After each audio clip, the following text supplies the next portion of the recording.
حضرت موسیٰ علیہ السلام کے پیدا ہونے کے بعد کی کہانی۔ حضرت موسیٰ علیہ السلام کے دنیا میں آنے سے پہلے فرعون کو کسی نے خبر کر دی تھی کہ بنی اسرائیل لوگوں میں سے ایک لڑکا جلد ہی پیدا ہوگا۔ اس کے پیدا ہوتے ہی فرعون کا سارا سامراجیہ ختم ہو جائے گا۔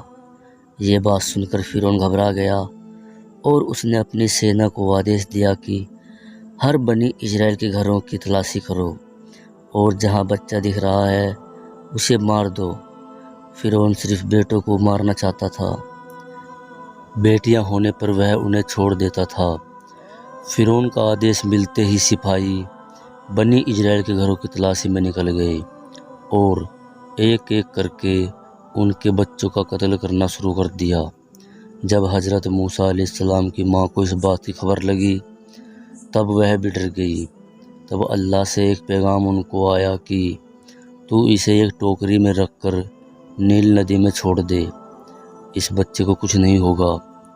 اللہ کے حکم کے مطابق انہوں نے آپ یعنی حضرت موسیٰ علیہ السلام کو ایک ٹوکری میں گھر کے پیچھے نیل ندی میں رکھ دیا۔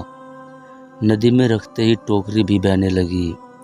ٹوکری ندی میں بہہ کر فرعون کے محل تک جا پہنچی۔ ٹوکری کو دیکھتے ہی فرعون کے سپاہیوں نے حضرت موسیٰ علیہ السلام کو ٹوکری سے نکالا اور فرعون کے پاس لے گئے۔ محل پہنچتے ہی فرعون کی بیوی نے یعنی کہ آپ حضرت موسیٰ علیہ السلام کو پہچان لیا اور کہا کہ یہ بنی اسرائیل کے گھر کا ہی بیٹا ہے جس سے ہمیں خطرہ ہے۔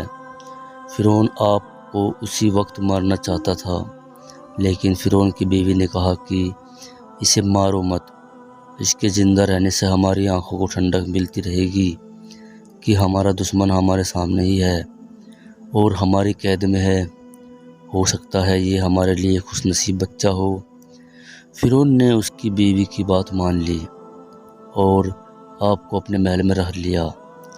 جب آپ کو بھوک لگی تب فرعون نے اس کے یہاں کام کرنے والی عورتوں کو بلایا اور کہا کہ اس بچے کو دودھ پلاؤ، یہ بھوکا ہے اور رو رہا ہے، لیکن اللہ کی قدرت دیکھو، کوئی بھی عورت آپ کو دودھ پلا نہیں پائی، ساری عورتیں دودھ پلانے میں ناکام رہی۔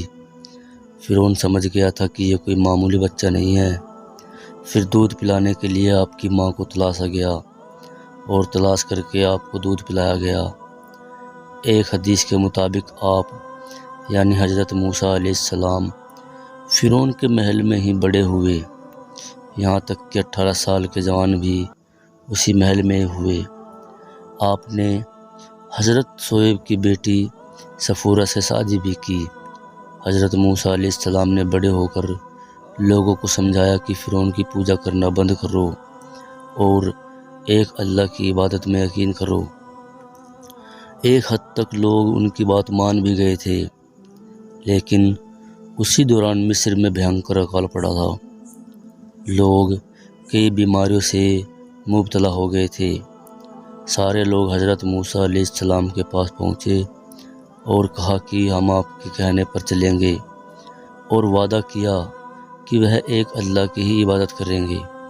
جب لوگ بیماری سے ٹھیک ہونا شروع ہوئے اور حالت پہلے جیسے ہونے لگے تب لوگ فرعون کے ڈر سے واپس پھر اس کی پوجا میں لگ گئے۔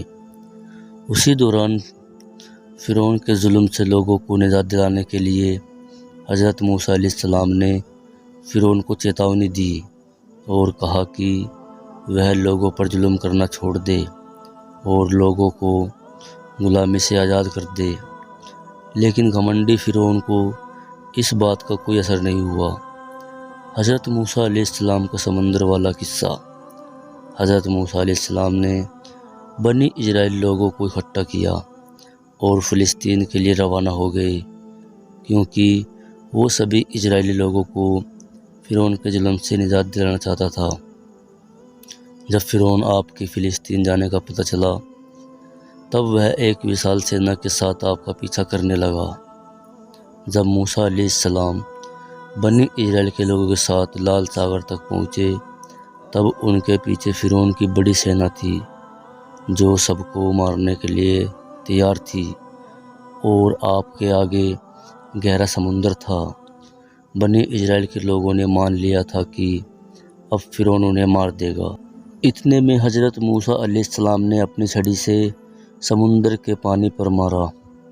تبھی آپ کے سامنے سمندر میں ایک سوکھا راستہ بن گیا اور سمندر کا پانی الگ الگ ہو گیا اور بیچ میں سوکھا راستہ بن گیا۔ حضرت موسیٰ علیہ السلام اور بنی اسرائیل کے لوگوں نے راستہ پار کر لیا۔ فرعون بھی اسی راستے پر اپنی سینا کو لے کر آگے بڑھنے لگا۔ تبھی اچانک سے راستہ بند ہو گیا اور فرعون اور اس کی سینا سمندر میں ڈوب کر مر گئی۔ امید کرتے ہیں آپ کو حضرت موسیٰ علیہ السلام اور ان کے قصے کے بارے میں جانکاری مل گئی ہوگی۔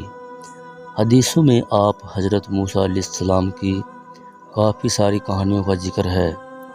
ہم کوشش کریں گے کہ آپ کو آگے بھی اسی طرح کی معلومات دیتے رہیں گے۔ اگر آپ کو ویڈیو ذرا سی بھی پسند آئی ہو تو ویڈیو کو لائک کریں، چینل کو سبسکرائب کریں اور ویڈیو کو آگے شیئر کریں۔ آمین۔